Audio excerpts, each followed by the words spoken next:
11 दोषियों की रिहाई के खिलाफ बिल्किस बानो की याचिका स्थगित, सुनवाई से हटी न्यायाधीश बीला त्रिवेदी। सामूहिक बलात्कार और परिवार के साथ सदस्यों की हत्या के लिए उम्रकैद की सजा पाए 11 दोषियों की रिहाई के खिलाफ बिल्किस बानो की याचिका पर सुनवाई फिलहाल टल गई। दरअसल उच्चतम न्यायालय की न्यायाधीश बेला एम त्रिवेदी ने दोषियों की शीघ्र रिहाई की चुनौती देने वाली बानो की याचिका पर सुनवाई को स्वयं से अलग कर लिया, जिसके बाद उनकी याचिका पर सुनवाई स्थगित हो गई। गुजरात दंगों के दौरान बिल्किस बानो बलात्कार की शिकार हुई थी और उनके परिवार के 7 सदस्यों की हत्या कर दी गई थी।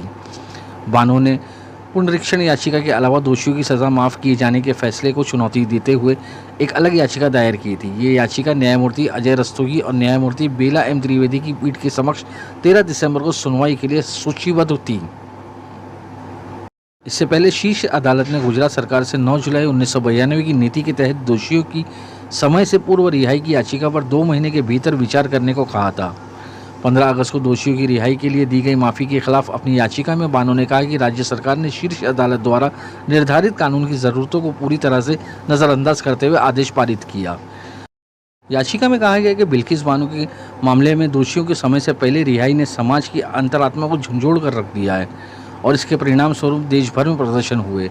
पिछले फैसलों का हवाला देते हुए याचिका में कहा गया है कि सामूहिक रूप से छूट की अनुमति नहीं है। याचिका में कहा गया था कि साथ ही इसी तरह की राहत की मांग या अधिकार के रूप में प्रत्येक दोषी के मामले की व्यक्तिगत रूप से उनके विशेष तथ्यों और अपराध में उनके द्वारा निभाई गई भूमिका के आधार पर जांच किए बिना माफ़ी नहीं दी जा सकती।